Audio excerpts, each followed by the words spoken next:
بسم الله الرحمن الرحيم وتحمل أثقالكم إلى بلد لم تكونوا بالغيه إلا بشق الأنفس إن ربكم لرؤوف رحيم والخيل والبغال والحمير لتركبوها وزينة ويخلق ما لا تعلمون.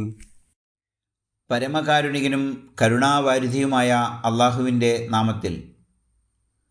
കടുത്ത ശാരീരിക പ്രയാസത്തോടെയല്ലാതെ നിങ്ങൾക്ക് ചെന്നെത്താനാവാത്ത നാട്ടിലേക്ക് അവ നിങ്ങളുടെ ഭാരങ്ങൾ ചുമന്നു കൊണ്ടുപോകുന്നു.